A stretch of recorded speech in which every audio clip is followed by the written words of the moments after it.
on the record. Good morning. This is a time set for cases G24060-295M and M2. And we have, in person, we have counsel for the protected minors, and then we have counsel for the petitioners and counsel for dad by Zoom. Let's start with Ms. Dalia-Hunt. Go ahead and make your appearance. Good morning, Marina Dalia-Hunt for number 15367C on behalf of the Houston children. Morning, Your Honor. Dana Dwiggins appearing on behalf of both Julie and Paul Page, who are participating by Zoom today as well. Morning, Your Honor. Thomas Standish for Dylan Thomas, the respondent, father of the object of the petition. And my client was on Zoom earlier. I don't know if he still is. Yes, he's there. But I see him. Yes. Yep, I see him. All right. So we're here. This is the actual citation date. I know we have a temporary guardianship of the estate in place with Mr. Page. I know that there's been an objection filed. So I guess, I don't know if we should have, which I should handle first.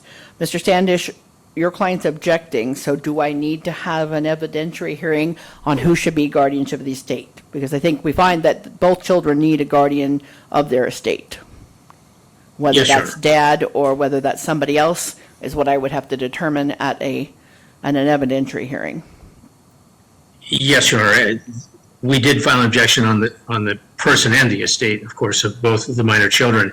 But Ms. Dwiggins probably should speak first on where we are in terms of the temporary as well as those other issues. Right. Thank you.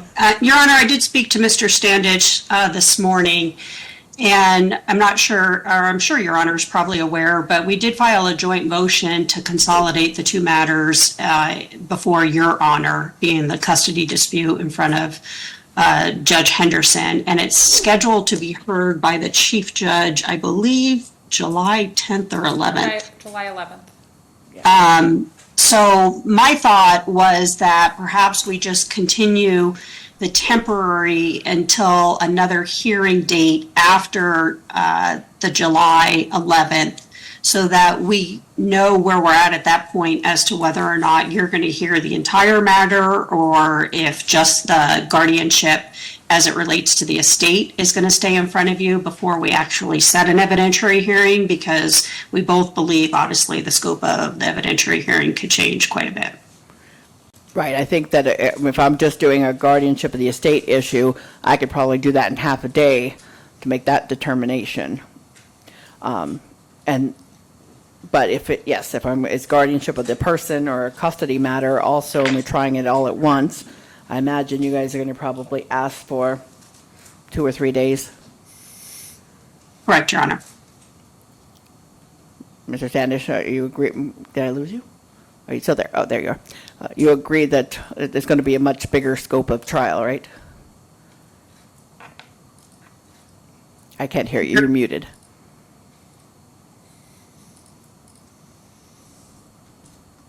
Yes, Your Honor. It would be. All right. And Mr. Wiggins, where do we stand on proceeding? I haven't seen a petition yet. If you have a proposal on the attorney to represent the protected minors. Yes, Your Honor. I actually just spoke with and received the engagement letter from Will Lemkel yesterday. He was a personal friend of Dennis's, and we are going to submit a petition. I actually will probably send it to Mr. Standish first to see if we could reach some type of agreement, but the engagement letter does set forth that he is doing it on a pro bono basis. Okay. And I'm wondering if, for expediency for everyone, if I should have state hearings regarding the third minor child of Ashley at the same time for expediency on what we do with the estates, because I guess probates need to be handled as well as, and I understand there's already a probate open for Ashley, but also then the wrongful death for all of them. So I don't know, I'm just throwing that idea out there. I like to be expedient if we can. So if I may, I would Yeah. agree to that. I also believe, and I believe I stated this on behalf of the other child, that the matter revolving around these children really will be largely determinative in the guardianship over the other child if there is going to be any kind of sibling visitation or if the siblings could potentially live together. So I know we already have an evidentiary hearing set. In that matter, I believe in October, I would just renew my request to the extent possible. This one either be resolved at the same time, if possible, that's optimistic, or before the other child. Yes. I believe this one is a little bit more. And I have obviously no idea what the chief judge is going to rule. What I do know is that Judge Henderson has a trial set this Yes. month over several days. So in the event that that matter was reassigned to me, my goal would be to have that trial as soon as I can logistically do it with all the counsel, because you guys should already be ready for that trial or pretty close to it, getting ready. Most of the discovery should be done. So I would try to get that trial, and for many reasons, get that trial done first. And they do interrelate with each other. Like I said, we should not duplicate efforts on the wrongful death for all three protected minors, working together and leveraging economies of scale and things like that to pursue those claims on behalf of all the children. And then we can fight later once there's a pot of money of how that money is divided up. But we have to first have a pot of money to get there. So I don't know. So my thought today is to extend the temporary guardianship over the estate with Mr. Page, and then have a hearing. But I don't know. I don't know if the chief will take that under submission and enter an order or not. So We want to tentatively schedule a date, possibly for the week of the 15th or 22nd, and we could always move it if for some reason it is taken under submission. yeah.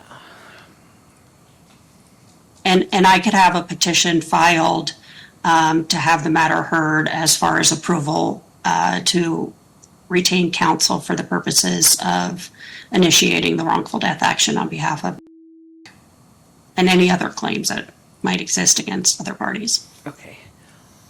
But I'm looking at July 23rd to make sure that's done. I could do it on the 16th, but I have the guardianship calendars on both days are jam-packed. So really it's a question for Ms. Dalia-Hunt of if I put it on the Monday, the 22nd at 11, That's completely fine. you can work with that. Because we usually do guardianships on Tuesdays, and then Judge Rocheleau does on Thursdays. But Mr. Standish and Ms. Dwiggins are used to having hearings any day of the week the court can. So July 22nd at 11 a.m. Does that work for everyone? Your Honor, I am scheduled to be in a deposition that day that I'm fairly certain is going.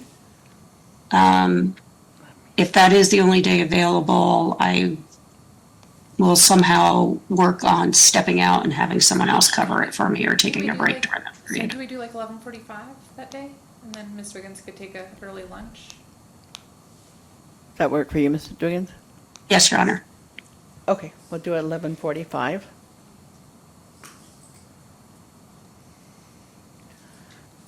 Okay. I have we just have to be efficient because I do have a 1:30 trial on that, but we can get that done. Yes. And then we'll hopefully know what the chief judge is going to do, and then we can set the evidentiary hearing on guardianship for these two protected minors, whether it's a custody matter or just the estate will make a difference. Like I said, I can get a guardianship of the estate half-day trial done pretty quickly too. But getting you guys a 2 or 3 day trial all together may take some more work for me to put together the dates for you guys. All right, so I'm going to extend the temporary to, I guess I'm just going to extend it to July 22nd then, right? Anything else anybody wants to bring up? No. That's it on our end, Your Honor. Thank you. Okay, Okay. nothing else, Your Honor. All right, so I will, Ms. Dwiggins, you'll get in the email that order extending the temporary until July 22nd. Thank you, Your Honor. All right, perfect. Thank you all. Bye-bye. Thank you, Your Honor.